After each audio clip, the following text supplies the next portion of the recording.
Hello. In theory, people can now be watching us. I'm going to introduce myself. My name's Jerome. I stuck an article up on the Cardiff Centre for Community Journalism MOOC this week. So we're in week 2 of the e-learning MOOC there. And my research work is in audiences, hyperlocal community audiences, and I've done ethnographic work in Wolverhampton area, and I'm about to start in Birmingham, a new kind of 1-year engagement there.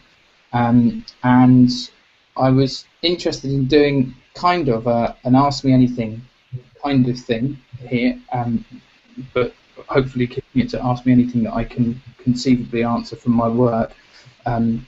I'll bat anything away that I can't. But also talking to hyperlocal people and practitioners about what they know about their audiences, or think they know about their audiences, or would like to know more, given that I'm about to kind of dive into some more work. Maybe we could just do some quick introductions. Going along the bottom, I think, Dan, you said you had to shoot off at some point. Maybe if you could say hello and just introduce yourself. Yeah, I'll probably be able to stick around for 20 or 30 minutes, but I'm Dan Freund from New Hampshire, USA. I seem to have another hangout coming in. Okay. What, another invite? That's probably a previous invite. To be fair, I had problems. So sorry, Dan.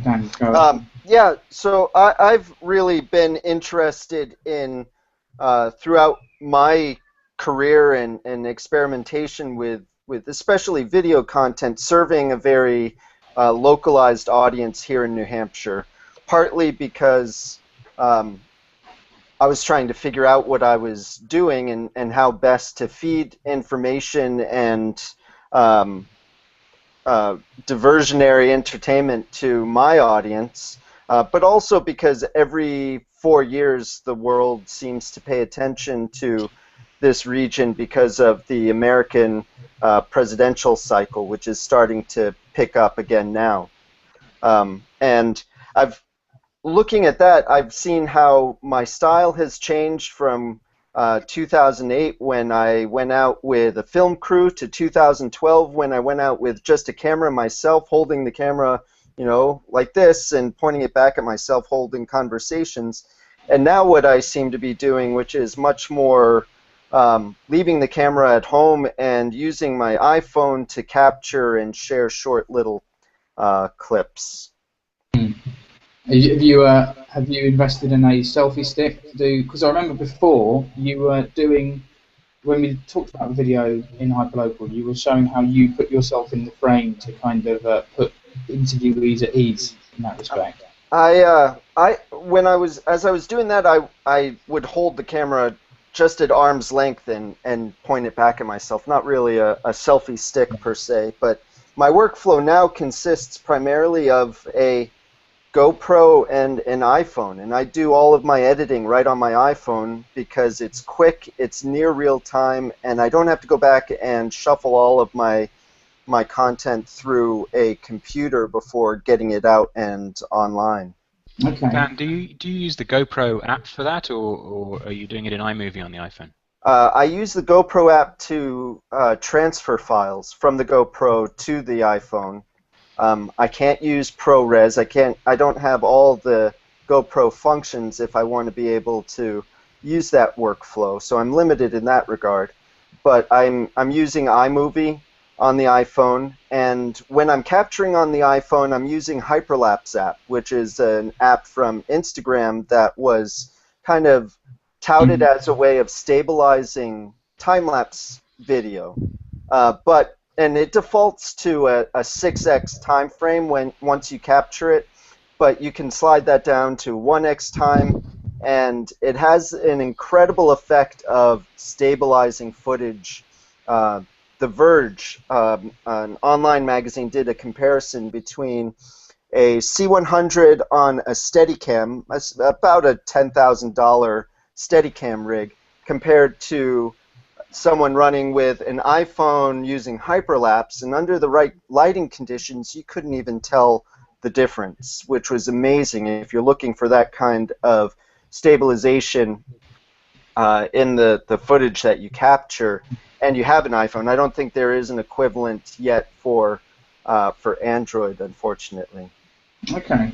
Thanks. So if we're thinking about audiences, so you're out kind of video. How do you get a sense of how people are watching that or how people are using it? If we think in those terms. So partly, you know, the dull thing of stats, but hopefully the exciting thing of feedback as well.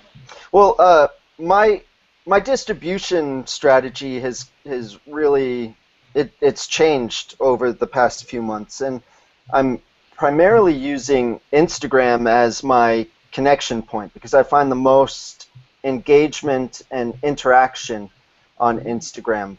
And I'm taking those same videos that I'm posting to Instagram and posting them to Facebook, as well as native videos to Facebook because Facebook treats those with a higher preference than third-party video. But I'm also using a service called Wistia, which is a Boston-based, Cambridge-based company that offers professional-level video hosting.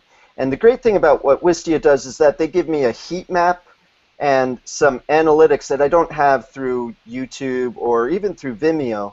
And that allows me to see where people are watching. So when I started my coverage of the New Hampshire primary process a month or two ago with an activist campaign that was kicking off a 50-mile walk from the seacoast to the state capitol. And I captured that with my GoPro. I captured, and I'll dig up the link before I go. I captured that with my GoPro and my iPhone, and I used the GoPro as my interview camera. I used my iPhone as my secondary B-roll camera, and then bringing those together, I was able to create something with kind of that standard B-roll over interview footage just using my iPhone. And I was there for maybe 35 minutes, and I was able to edit that within an hour and a half while I was sitting on the floor playing with my kids. Yeah. Which, looking back on that afterwards, I thought, wow, this is fantastic that I can kind of, because I'm so easily distracted, but I can sit there and I can do multiple things at once, and I don't have to be sitting at a computer in order to tell the story. Is this Wistia, W-I-S-T-E-A? W-I-S-T-I-A. I-A, thank you. Whilst we're getting down to hard facts, Dan, have you got a web URL you want to share? Because what we have is the showcase thing that pops up on the right where you can put links in, things like that.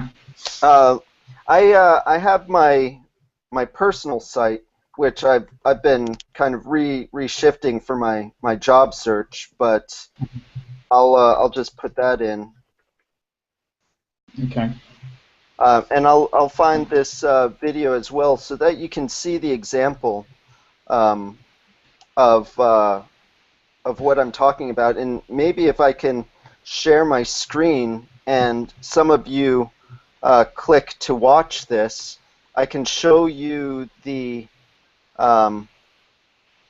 analytics as they happen in real time. So I'm going to share this video.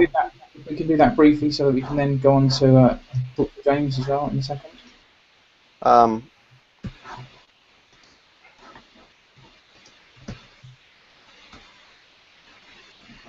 And so, if you Dan, click on, I don't know your work, but have you always led with video, or is it something you've moved to because you think that's where the audience is?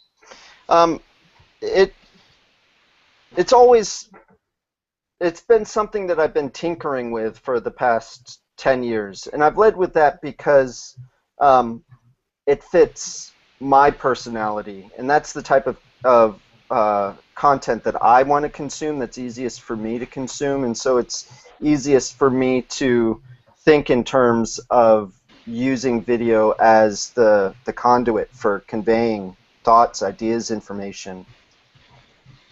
I may not be able to see how to share my screen so that you can see it, but if any of you have clicked on that, I don't think any of you have, but what I see is where, and the value again of Wistia is that I can see where people are watching, where they're trailing off, more importantly. So if I have a video that I think is really great, but it's a little bit long, or there's a section where people tend to trail off, I can see that and make a change, especially if it's for some kind of critical messaging that you really want to get the idea across, and it doesn't really matter how you do that. If you can swallow your pride and make adjustments, you can be more effective in reaching your audience and understanding your audience. I guess it's a little similar to the trail off that you can see on YouTube video stats after the event, you know, where you see kind of 80% of people are watching the first minute, but by the last hour of your video or whatever, everybody's got bored of Right. Correct, yeah. Yeah. Okay, James, and well, James and Steph, I guess, but James, as you've got your mic on, if you want to just say briefly who you are and maybe tell us a bit about your audience and kind of what you do, where you do it, that kind of thing. Yeah, sure. My name's James Clark. I'm one half of the wv11.co.uk team. The other half is Steph, who's also down there, but she's muted because I know she's at work at the moment. We run a hyperlocal website which covers Wentzfield, which is an area of Wolverhampton in England. We've been running the site since June 2009 now. We run a WordPress-based website. We also have a Facebook page, Twitter, various other profiles, but most of our kind of engagement with audience happens on the Facebook page. It's been something that we've spent a lot of time really working on, and in the last couple of years particularly, the Facebook page has kind of taken over from the website, certainly in terms of the traffic we get and the engagement we get. So we probably put more effort into the Facebook page than the actual website itself these days. In terms of the audience, it's locally based, obviously. It's kind of community based in that we're focusing on community news and events, things that are happening in people's communities and neighbourhoods. We don't do any kind of advertising. We do the odd bit of supporting local businesses, but it's pretty much kind of community based, so that's where our focus is. It's led to us over the last 5 years becoming heavily involved within the community in different community groups. So we've kind of ended up with a kind of self-fulfilling circle where the stuff that we were covering initially just with snippets of news, we're now part of the people who are making some of that news, which means we get a lot more information and know more about what's actually going on in the local community. We're the go-to place for lost dogs. We're the go-to place for people who want to know when they hear a police helicopter what it's doing and why it's there. Road accidents, road closures. Often people will now report information to us before going anywhere else to look for it. So we're not replacing the local news sources such as radio and newspapers, but I think sometimes people come to us first to see whether there's what the word on the street is, as it were. Okay, and it was interesting because somebody on the MOOC chat about kind of around the thing that I posted, there's been a few comments, and people were kind of talking about the role of the types of comments that people make and how those kind of help build up stories and those kind of things. I wonder if you could kind of tell us a bit more about those. I mean, I could, but let's hear it from the horse's mouth. You mean in terms of how people sending us content or comments are informing stories? And what kind of things they do? Maybe some examples and maybe some examples of the kind of things they do and the function that they have. Okay, yeah. I mean, we have all kinds of things. I mean, people often contact us. We'll have prime example. We'll have someone contact us say, "I'm looking to move into the area. I'm looking for a house to rent." So we can share that kind of post. And other people will then recommend properties that are available to rent, places that are nice to live, things like that. We have appeals relating to crime. We have quite a lot of those. Not that there's tons of crime, but if somebody has a bike stolen or a house broken into, we might get a message saying, look, can you warn people my house was broken into on this address, or my bike was stolen from this address, to give people an idea of where potentially places are being targeted. We've had appeals where we've been able to help members of the community. A couple of years ago there was a house fire where a woman lost pretty much everything she owned. We were able to put an appeal out online very quickly via our social media outlets and the website, asking for donations, and within, I think it was 48 hours, we had 18 bin bags full of clothes and toys donated for this lady and her kids. So we're able to mobilise a community that already exists, but we can mobilise them quite quickly online and kind of bring them together quite quickly. And I think we have quite a tight-knit community anyway. But we've created, inadvertently, because there wasn't really any intention to do it, we've created a kind of platform online that allows them to come together around things, be it an appeal for someone who's in trouble, be it a community fun day that we can promote and tell people it's happening, all those kind of things. We've got a platform to kind of bring people together and inform them about something quite quickly. And so when the occasion has risen, we've been able to mobilise actual people on the ground to do things as well, not just to get behind an online petition against a planning application or something of that type. And the interesting thing that, one of the things that I kind of picked up in my article, so it was kind of exploratory and kind of posing questions as much as anything, was that I don't think in that explanation you used the word journalism or journalist or anything like that, which is a kind of a current thing that the work that people like yourselves do is often viewed externally as journalism or within that context. But the thing I'm increasingly seeing is that it has kind of different value, and so the word that the kind of ways we talk about it is in terms of everyday and banal, and the contextual and those kind of things. So it's not always politicised, but it's often just as important to those people living in the community to have those kind of platforms, have those kind of conversations. Sorry, Brian. Yeah, I mean, we don't consider ourselves journalists of any shape or form. We have no formal training. We're not trying to be a local newspaper at the end of the day. We're just trying to be active members of the community. I think the term active citizen is bandied around, or creative citizen even, yes. And that's definitely more how I see myself, and I'm pretty sure Steph sees herself. We're not looking to do, as I say, what journalists do. By the nature of sharing information and news, yes, there's an element where people kind of associate that with that, but that's not what we're aiming to do. And I think some sites, hyperlocal sites, do have a more kind of journalistic outlook, and they want to be a news source. We're really more of an engagement source, I would say. It's not just about news, it's actually about getting people involved where we can, or at least telling them, here's something you can get involved in, should you wish. I don't know if Steph wants to come in. I think she's unmuted her mic. Yeah, no, I'll agree with everything you've just said there. I don't see myself as a journalist. I wouldn't want to see myself as a journalist, and I haven't got enough time to put in the effort to create stories that journalists would. But when we can do really simple things, just find out information, because we've got the WV11 platform that people will listen to, then if that's journalism, then so be it. So, for instance, this morning we've had a road closed round by where we live. All the signs at the end of the road say we'll be closed for 3 weeks. 5 weeks later, it's still closed, and because we've got WV11, we were able to approach Severn Trent Water and say, look, what's going on?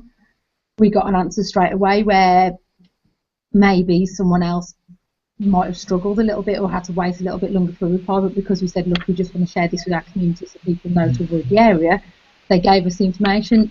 Is that journalism? I don't think so, because anyone could have asked that question. We just happen to have a platform to ask the question from. And I think the difference is that kind of using the platform and it being immediate and topical means that information gets out quicker than any traditional newspaper would get. Definitely quicker than they get it out in print, but probably quicker than they get it out online as well, when they've got those online platforms as well. It's interesting you talk about not seeing yourself as a journalist partly because you don't have the time or the resources. And do kind of readers who are participating sometimes provide that. So I'm thinking of the kind of stories that you've had run in the past, where all you're able to lead with, because it's all you've got, is there has been an accident on so-and-so road, and then the comments that unfold underneath it kind of contextualise it, saying, yes, that was my son or whatever, or something like that. And there's an element of you having to watch that and kind of mediate that, but often the story unfolds through the readers, and then issues of kind of who can be trusted and who can't, and all that kind of thing. Yeah, I think there's an element of that. Often our stories, people come to us with the information. It's not like we're journalists who are sat there who get a tip off and then go and investigate.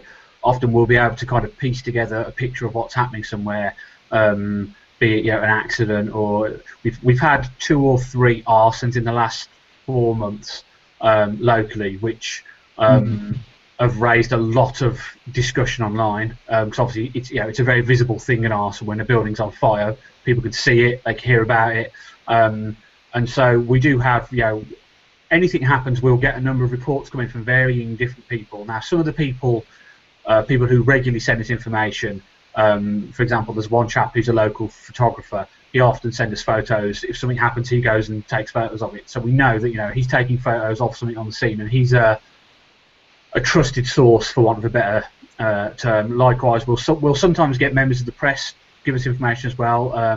We have a guy who does a lot of travel reports on the local radio stations, and if there's anything in our patch, he often tells us, and that's quite, in a way, that's maybe an unusual relationship with someone from the traditional media, because a lot of them seem quite wary of what we're doing and want to keep us separate from what they're doing, whereas he actively gives us information.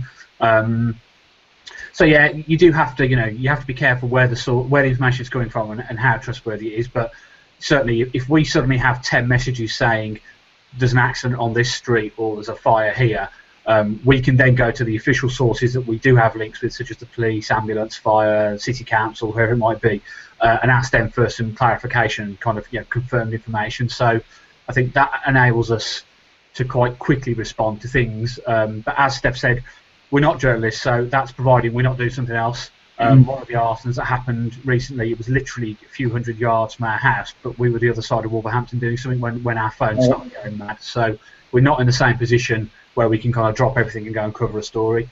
But interestingly, from as part of it, even from a distance, you were still able to kind of share messages like, yes, this has happened, but please try and keep the area clear for emergency services, and you were able to field and have the platform for photos and things like that.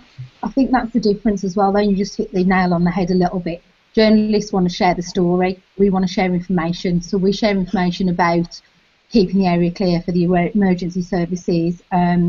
After the fact, the fire that you're talking about right now, we were able to use our platform to galvanise the community a little bit. So the school was closed the day after, but it was a primary school and all the parents were a little bit up in the air. So we managed to open up one of the local community centres and put a day on and give the information out to say that the community centre was open specifically for entertainment for the children displaced by the fire. So we're not there to sensationalise or to sell advertising or to write a story as much as inform, and I think there is a difference. Has anyone else got anything they'd like to add? Yeah, Will, go for it. Oh, we can't hear you. I agree very much with Steph's points. A lot of the people we talk about local, which is my company, and which I run with Sarah, and I also run a website, kingscrossenvironment.com. A lot of the people we talk to have come to this form of local information distribution as a reaction to the increasingly sensationalist coverage of local journalists who are a bit desperate one way or another. It's not the journalists' fault themselves, it's the environment within which they're forced to work. And certainly in Islington we have a good paper, but it does tend to have an if it bleeds, it leads approach to the front page. And King's Cross is a very troubled area, and no one else was actually talking about it with a positive voice. And we found it a niche doing that, but also tackling the day-to-day but very gritty and difficult urban issues, littering, dog fouling, things that fall beneath the news radar, or increasingly these days, planning applications in an area that's being regenerated very, very heavily. The built environment's been transformed beyond all recognition in the last 10 years, and every one of those has had to have a planning application. So we've done a lot of work on planning, which the local papers have never covered unless it's a really, really big issue. But on that planning, it just is a lead into something I wanted to raise, and a recent experience with Facebook. We run a Facebook page for King's Cross, King's Cross UK. I got in very quickly when those distinctive URLs came in, and I got there before Network Rail, who run the train station, and who at that point didn't know what Facebook was, I think. And the King's Cross UK page, we feed with, I use RS Graffiti to bring in the feeds from 5 or 6 little local outlets, sites of different sorts, from the local councillors, the schools, churches, that sort of thing, as well as the King's Cross environment stuff. But we had a big planning issue. And we've got about how many followers have we got on that now? We've got about 7,000 likes, and which isn't that many, but we have over 250,000 check-ins because we have a train station there, and people tend to check in on the way through. And we had a big issue, a big planning issue on St Pancras Station, the very famous neo-Gothic building there. And I thought, how do I reach the audience of people who travel through the area? Well, let's see what I can do with the Facebook page. Normally, I reach about 150 to 300 people on the Facebook page with each run-of-the-mill post about a planning issue. And I thought, well, Facebook was prompting me to buy an advert, promote a post, so I thought, well, I'll promote a post. And I took their first suggestion, which was to put £13 in, which seemed an affordable amount of money to me. I wrote a specific post for it, a specific photo, and put my £13 in and sat back to see what would happen. And we reached 10,000 people through that Facebook advert, which in many senses was Facebook, me buying back from Facebook the organic reach I might have had originally before they took it all away, which is quite frustrating. But I did find it quite a dramatic way to reach a much bigger audience, literally an order of magnitude bigger than I would have done before. And also, we got engagement, about 300 people actually engaged or clicked on the post. And it maybe led to a few comments going into the planning process. But increasingly, if you look at newspaper statistics, their traffic comes basically from Google and from Facebook. Twitter doesn't even feature, is barely statistically significant, even though that's what the chattering political classes use. And I just wondered what people's experiences were of relative audience sizes coming from those different traffic sources. I don't know whether you've seen as well the big announcement from Facebook, in fact, about an hour ago, for news companies having negotiations with them as to whether they'll take the content within Facebook, and some shenanigans going on there. But I'll dig it out. I'll post it as a link in a minute, because that will be quite a game changer if that goes ahead, I think. Just the okay. No, I thought I found it. No, maybe not. I suppose my question is so Steph, James, you said most of your you spend more time on Facebook almost than on the site now. In my case, I still 90% of my stuff originates on the blog and goes through RSS Graffiti into Facebook. But I do very little tending of the Facebook garden. But I'm aware that's where a lot of people are. What are our experiences of different audiences? The only thing I'll add, just to start off that, is from my work. Well, I mean, I soon kind of focused on Facebook rather than Twitter, and part of it was because there was just more discussion and more going on Facebook, but partly because I was interested in, the civic engagement and residents, and it seemed to be that Facebook was for residents, and in case of WV11, and Twitter largely was more leaning towards peer-to-peer professionals, organisations, counsellors, things like that. The more professional peer-to-peer end of it. Is that a fair comment, James? Steph, does that sound right? Or? I'm going to jump in and answer first, James. Sorry, just because I have to leave in 2-3 minutes to host a friend session of my own on Skype. So bear with me a second. I'll agree entirely with what you say there, Jez. Our primary audience is on Facebook, and where we network with other people that run sites like us, and the local partners is definitely on Twitter, that conversation. So they're very two different platforms with different conversations. However, every post that we put up on our website gets linked to Facebook and get links to Twitter, and we do get a varying degree of engagement. We do get links through Twitter, just not as much as Facebook. And Facebook content we find has a greater reach when it's content that has been created within Facebook, not that links outside of Facebook, and that is something Facebook gain, quite frankly, to try and keep you within their ecosystem. Myself, I follow the reach on our page purely because of what I do for a living, and so I need to be able to talk to people about how these things work. But for my community, I don't even bother. And I know that sounds daft because we know when something important's happening, our community picks up on it and reshares it and reshares it and reshares it, so we don't have to worry about the reach. Some posts, we've got 7,376 fans on our Facebook page at the moment. And I'm just looking at the page now. So the post I put up this morning about the road closure has reached 1,879 people, according to the stats I'm looking at here. Yet one of the posts that we put up last week about one of the arson attacks reached over 10,000 people. So it depends on what is of interest to the community as to how our reach, how Facebook and the audience reacts to that. The good news stuff tends to promote a really nice reaction, so we get a really nice positive. So we've shared photographs of a community fun day that we helped arrange this weekend, and we've had some really nice feedback from the photographs of that. The bad news stuff, you tend to just get lots more shares on that because it's people sharing it within their networks, not just responding to it on the site. So the type of stories that you share create a different response.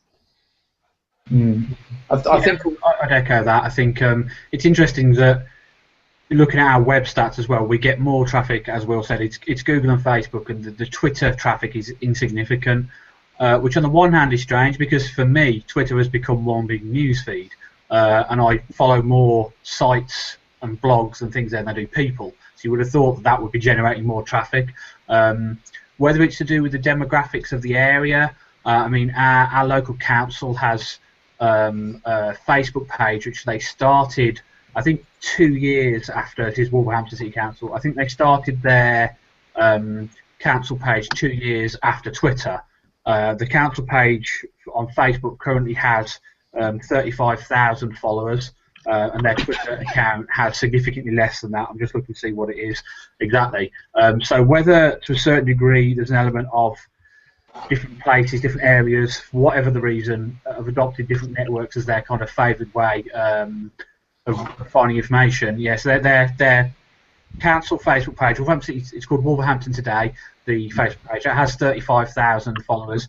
Their Twitter account, which started 2 years before that, has just under 10,000 followers. So Facebook is 3 times more popular, or 3.5 times more popular on the council front in Wolverhampton than Twitter, and that certainly I would say is probably echoed with our audience as well. The interesting thing about that Wolverhampton Today page is that they don't really frame it as being a council thing, and of those hundreds of thousands or whatever followers, a lot of people might not be aware that it's a council thing because it doesn't have that kind of branding, despite the fact all the stories are kind of council, PR type stories, I think, generally speaking, or they're sharing good things that are happening in the city. What was I going to say about Twitter? Okay. Well, while you're just catching yourself up with that one, it's interesting you say that about the council's Facebook page. With lots of people, you are assuming that lots of people don't think it's the council, whereas when we were doing our page, and still now at times, people assume we are the council. Yeah. So I'm not quite sure if you can really make that statement stand up that they don't know it's the council, when there's lots of assumption that whenever anything's happening of a civic nature, it possibly is the authority. Yeah, no, well, we did work on the, so actually this is my quick plug. So James mentioned earlier Creative Citizens. I've worked on a research project called Creative Citizens. Well, if you go to creativecitizens.co.uk, you can find out more there. But one of the things we did there was we did a focus group with people who weren't aware of a hyperlocal website in Cannock called Connect Cannock. And we showed them, like 8 people, the front page and said, what is this and what do you think you can do here, without giving them any more context. And it being a news organisation or something to do with a council or an organisation, etc., etc.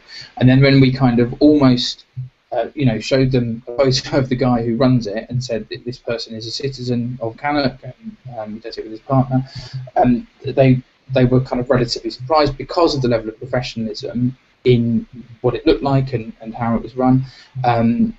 So it's interesting kind of the expectations people make, and the expectations people make of people like you, Stephen James, when you're running it. You know, expectations like if I send you a story, you'll be able to kind of share it at any point in the day, that kind of thing, because you won't be working or whatever.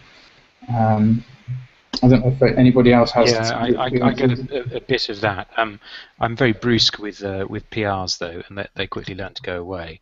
And occasionally we're busy. You know, we've had 2 children in the last 2.5 years, and it's been a very busy time. So the amount of time I've had to post stories and things people send me about book launches or residence meetings has been limited, and some have had to slip. And occasionally I've got other people who can back me up, but not all the time, especially if all of us are working. So it is tricky. But there is this interesting issue about the democratic effect of losing the division between editorial and PR in council-owned outlets.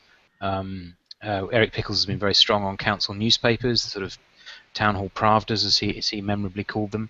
But they still have Facebook pages, and that's where the audience is. You know, Eric's fighting the battle of 1980s, really, in that respect. So, and as more services are devolved by the current administration, probably by Labour administration as well, there's this really tricky issue about local accountability at a time when the number of editorial journalists at local papers is diminishing quite sharply. So, who is going to hold these hundreds of millions of pounds of newly devolved services to account? And where the independent media voices to do that, for an audience. But on that slightly gloomy note, I'm going to have to drop out to get to my thing. But thank you very much, Jez, for convening. It's very helpful. Okay. Excellent. Thank you all. See you. Guy, I don't know if you want to say hello. I'm Guy, and this is what I do, or something to that effect. Yeah. Or... Is my microphone working? Yeah. Perfect. Hello, I'm Guy. I'm in Southampton, and I run 2 hyperlocal websites. The first one since 2005. Called Department Info. Shall I type that in the thing? Group chat? Yeah. If you put it in the chat, I'll put it in the showcase thing, because they're 2 separate things. What was the question? Well, just I suppose I'd be interested to hear whether the talk of audiences that we've had resonates with you, or whether you have slightly different experiences, or...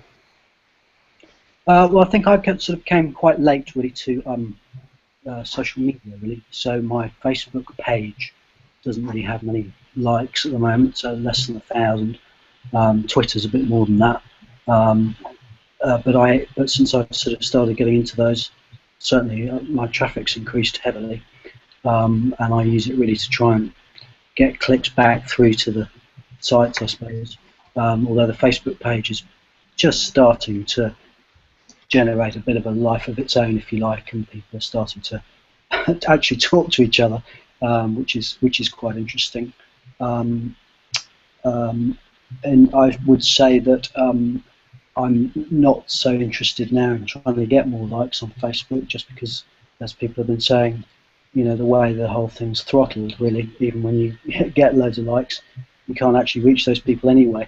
But I have used sponsored posts a few times, both for my own, both as a method of marketing my sites, I suppose, to try and reach a greater audience, because I think the targeting is quite good with Facebook. You can target by city, so I can target by city and by age, and by sex and by interest. So it is quite a good way to reach new people. So I've sponsored a few posts for the websites and also for other organisations that I do social media for. It's a good way to. But I understand with Twitter as well that you can you can now target by postcode, which is something that I haven't tried. Sponsored posts on Twitter, but something that I'm certainly may well look at. I mean, it's interesting because it was part of the motivation in looking at sponsored posts, because you have a different, model of sustainability and finance in what you do. You do it slightly differently. Sorry, different. I mean, it's a slightly facetious question, because I know your site you carry media advertising. Yeah, well, it's a sort of commercial enterprise as far as that you know, the only income it generates is through advertising, really, and through selling the odd T-shirt. So that's how it pays for a little bit of my time to run it, really. So I'm interested in, among other things, building up the audience, which makes a better proposition for advertisers. Okay, that's great. So I'm interested in in ways of doing it. I'm also interested in sort of community journalism and exploring issues which you said may well go under the radar of the local media here, because and covering stuff in much more depth that they just wouldn't be interested in. And when you're covering stuff in depth, does that sometimes feel like it's motivated or kind of in response to the interests of your audience? Do they say, "Oh, we want more of this kind of stuff"? Or sometimes I think it's, to me personally, it can be a little bit depressing in terms of what gets the interest. So, a photograph of crocuses in spring, denoting the start of spring, for example, can get a heck of a lot of interest, whereas a report that I might spend the best part of a day going to a meeting, writing it up, checking stuff out, writing a fairly detailed report may get a lot less, may well get a lot less interest. So to that extent, it's, I suppose, a labour of love, because the income the sites generate doesn't cover all the time that I do put in. But I think it's important that those kinds of things are covered for democracy, I suppose, really, and so that people know what's happening in the local community. Yeah, but I suppose also the crocus photos are the kind of things that draw people in and keep them for the other stuff, like the more investigative. Sure. And there's nothing wrong with that either. I like sunny crocuses by the river as well. But it's just when you look at the statistics sometimes, Yeah. But James, you've got similar things like your Mother's Day. Is it mom or mum post that got hundreds of responses, didn't it? Yeah, I mean, one of the, and we even did this last night, one of the most popular discussion topics is, what's your favourite Chinese takeaway or favourite curry house in the area? That always gets way more engagement than anything about, a council consultation on cuts to the neighbourhood warden surface or anything like that, and I think that's partly the nature of social media. A lot of people use it for social and therefore more fun means. That, and I think also, it's easy to have an informed opinion on your favourite takeaway in the area, because you don't have to be an expert, you just have to use takeaways. And there are people who maybe feel, even if they have a strong view on a hard or serious topic, such as a council consultation, that posting their thoughts about it on social media isn't necessarily the first thing they want to do, because there's that element of, will I be attacked? Will I be criticised? Will I make myself look stupid?